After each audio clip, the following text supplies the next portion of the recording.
The sun beat down on the African savanna. The grass was parched and brown.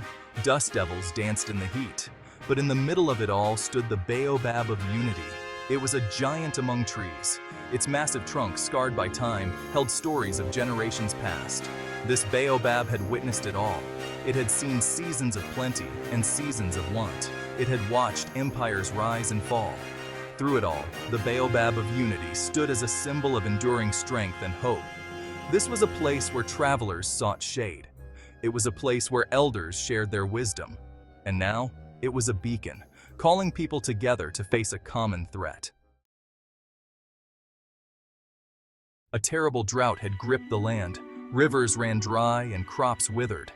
From the Sahel to the savannah, a cry for help rose. The land, once teeming with life, was now parched and desperate. Animals grew thin and weak, their ribs visible beneath their skin. The earth, once fertile and forgiving, had hardened. Cracks snaked across the ground, like wrinkles on a worried brow. The specter of famine loomed large. People watched their water reserves dwindle with growing fear. Something had to be done. They needed a miracle. They needed unity. Word spread of the crisis. Leaders from across the continent heard the pleas of their people. From the bustling cities to the quiet villages, a shared sense of urgency arose. They knew that their strength lay in unity, and so they began their journeys towards the Baobab of Unity. From Nigeria came a leader bearing the gift of technology. He brought with him solar-powered water pumps and drought-resistant seeds. Ethiopia's leader arrived with a wealth of knowledge about water conservation. He carried with him ancient techniques for rainwater harvesting. Mali's leader, a woman known for her compassion, brought food aid and medical supplies. And from Kenya, a leader known for his vision arrived with plans for a Pan-African irrigation project. Beneath the sprawling canopy of the ancient baobab, the leaders gathered. They came from different countries, spoke different languages, and had different customs. But they were united by a common purpose to save their land and their people. They shared stories of hardship and resilience.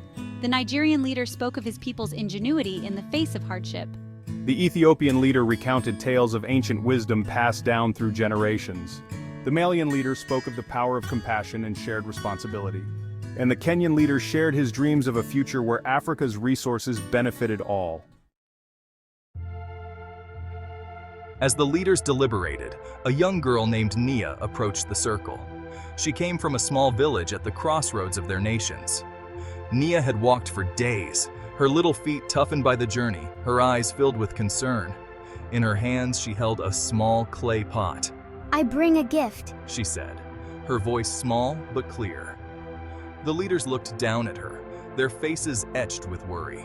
What could a child offer that they had not already considered? "My grandmother told me a story.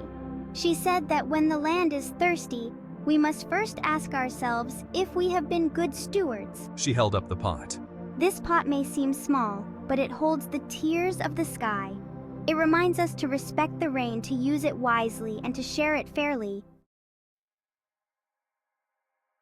The leaders were humbled by Nia's simple yet profound message.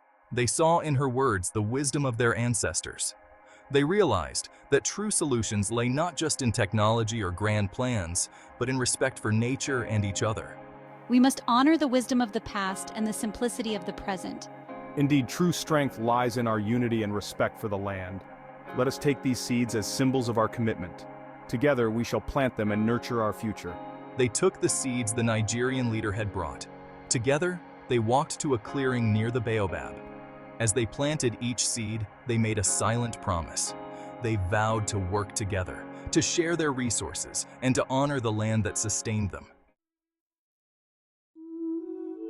Days later, as if in answer to their collective prayer, the clouds gathered.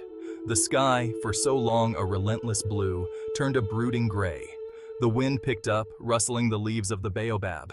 And then, it rained. The rain fell gently at first, then in a steady downpour. The parched earth drank thirstily. The dry riverbeds filled with rushing water. The land, so recently on the brink of despair, awakened with renewed life. Green shoots emerged from the soil, reaching towards the sun. Animals, revitalized by the rain, grazed peacefully. The Baobab of Unity stood tall through it all. Its roots, sunk deep into the earth, had weathered countless storms. Its branches, reaching towards the heavens, had provided shade and solace for generations. The drought had passed, but the lessons remained. The Baobab of Unity served as a powerful reminder. It whispered tales of collective strength, reminding people that their destinies were intertwined. It stood as a testament to the power of unity and a beacon of hope for generations to come.